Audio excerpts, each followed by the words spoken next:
পার্বত্য চট্টগ্রামের শিল্প, সাহিত্য ও সংস্কৃতি চর্চার ধারাবাহিকতা বজায় রাখতে খাগড়াছড়িতে ফ্রি আর্ট ক্যাম্প ও চিত্র প্রদর্শনী অনুষ্ঠিত হয়েছে।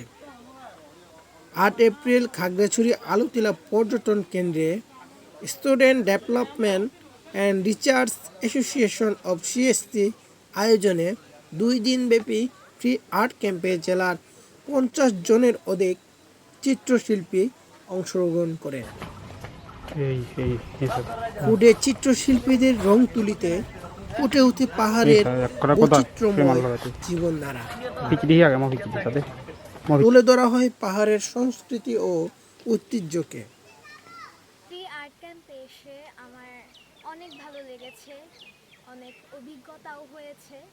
আসলে আমি অভিজ্ঞতার জন্য এসেছিলাম।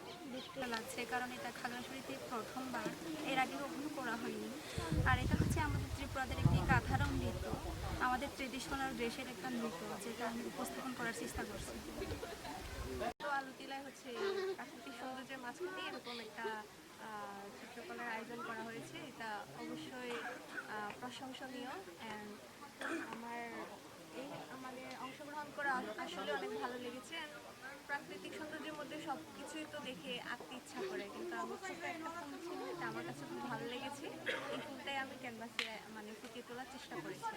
পরে ১০ এপ্রিল মহাজন পাড়ার এশিয়া ব্যাংকের ভবনে চিত্র প্রদর্শনী করা হয়। সেই সাথে এমন সুন্দর আর্ট ক্যাম্প আয়োজনের ছেলেমেয়েদের অংশগ্রহণ করাতে পেরে অভিভাবকরাও উচ্ছ্বসিত।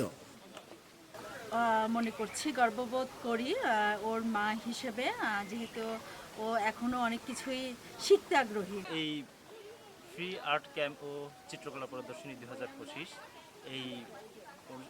এই ফ্রি আর্ট ক্যাম্পটি আমরা অনুষ্ঠিত করেছি এই কারণেই যে বাংলাদেশের পার্বত্য অঞ্চলের শিল্প, সাহিত্য, সংস্কৃতি এই চর্চার যে ধারাবাহিকতা, সেই ধারাবাহিকতাকে বজায় রাখার জন্য হচ্ছে আমাদের আজকের এই ফ্রি আর্ট ক্যাম্পটি।